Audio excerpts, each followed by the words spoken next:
Hi, this is Dr. Subhatra. In today's session, I am going to discuss about the drainage system provided in the track.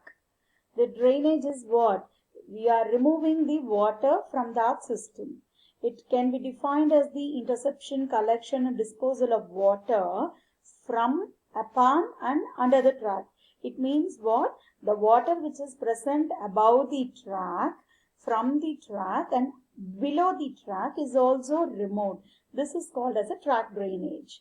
It is accomplished by means of two systems. One is surface drainage and another one is subsurface drainage system. First, we have to know what are the sources of water for a railway track.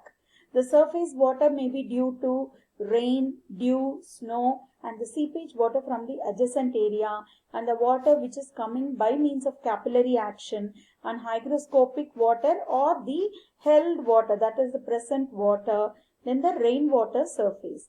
These are the sources of water. This picture clearly represents that. See, this is the track portion. First source is the rainwater, that is a surface source, which is getting penetrated inside the track if the track is not in proper quality. And the second one is the capillary water. When the soil is very soft, the water may enter from the bottom and reach the top. This is called as a capillary water. And third one is a seepage water. From the water bearing strata of the adjacent area, the water gets inside the track. And the last one is a hygroscopic water. The water which is getting filled, it gets sloped at the side drains and gets collected in the near the track. This is the fourth type of water. These are the sources of water in a railway track. So, how to remove that water? By means of a proper drainage system. How a proper drainage system should be?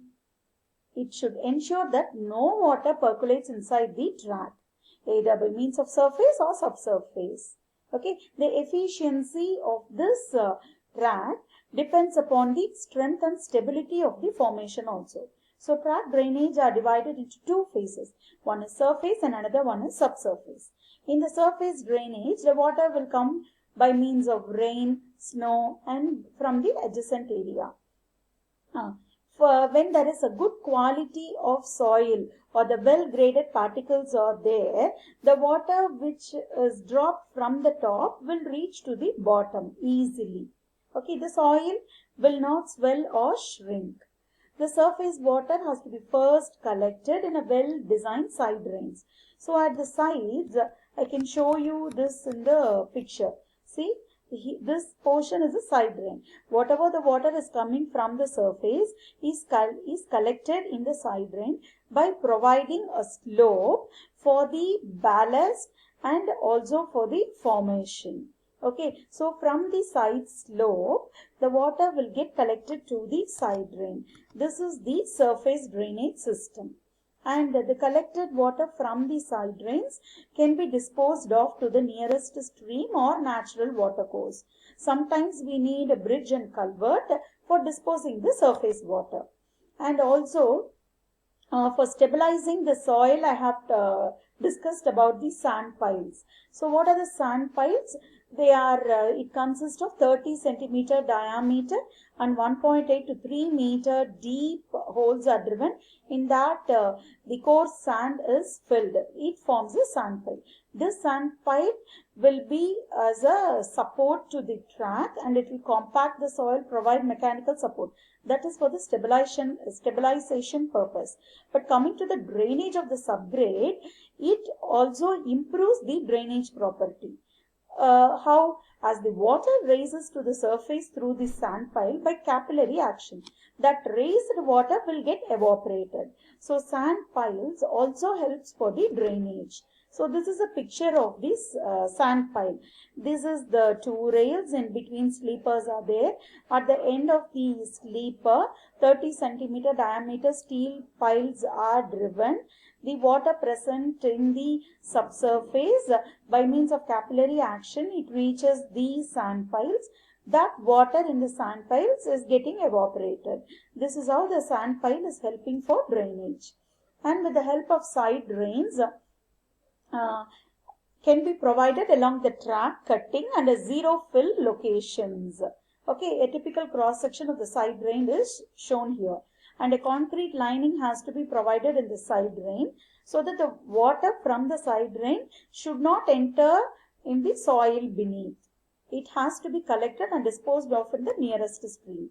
Coming to the subsurface drainage, there are much amount of variations of the moisture content below the surface. It is mainly due to the movement of capillary water, seepage from the adjacent area, and raising the groundwater table, percolation of the rainwater. Okay, our main objective is to keep these fluctuations as a very minimum as much as possible. If this fluctuation is not much more, then we won't have any problem in draining the water. See, how to drain the capillary water. The capillary rise in the embankment can be prevented by the ballast as shown in the embankment. See here, this is the formation. Below the sleeper is the ballast, and below the ballast we have provided an inverted filter, and we have provided a slope also, that is 1:30.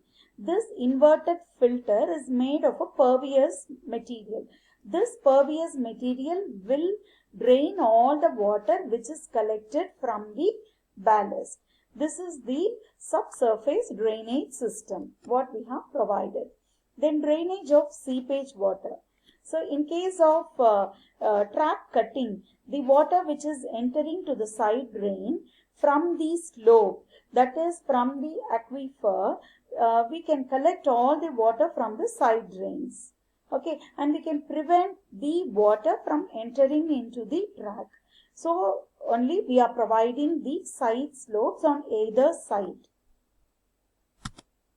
So therefore in this class we have seen what are all the sources of water for the track and how to drain that in two ways, that is surface drainage and subsurface drainage system for maintenance of the track. Thank you.